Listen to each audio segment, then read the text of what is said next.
Well, tonight the city of Philadelphia continues to dismantle the Parkway homeless encampment. Nearby neighbors are relieved. It's been a long 5 months, they say. Eyewitness News reporter Greg Argos is live in Spring Garden. He's got the story. Greg.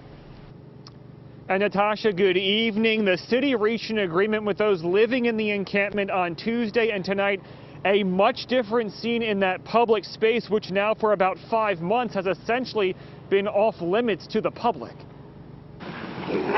For the first time in months, dogs playing freely. The Von Collin playground back open. It was a rough summer. For multiple reasons, of course, but Ed Dougherty, the vice president of the Logan Square Neighborhood Association, says a big factor was the James Talib Dean homeless encampment that took over a large public space in the area. And the encampment is in the dead center of what would constitute our boundaries. In a very hostage kind of way, that would be our way of looking at it, took over this broadly used public space. But now that area is once again reopened. Friday morning, city crews removing some of the barriers and debris which surrounded the encampment. The neighborhood never had an indifference to the issues.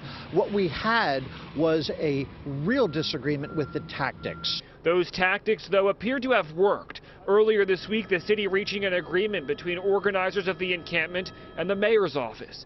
We felt good. It's a start. Change has to start somewhere. The city will transfer a total of 50 properties to a land trust established by encampment residents. Additionally, Philly officials will create 2 villages of tiny homes by the end of this year. These villages will have self-contained units with shared kitchens and bathrooms, which can house up to a dozen people. So those still living here will soon be able to move into more permanent housing. It's just the hard work of helping to place these individuals in the conclusion. But I think it's the feeling of the neighborhood. We're clearly seeing activity. It's clearly going to come to an end. Now, Ed Dougherty says the next step for this neighborhood is to work with city officials to revitalize and clean up what was left behind. We're live here in the Spring Garden section of Philadelphia. I'm Greg Argos, CBS 3 Eyewitness News. All right, Greg, thank you so much.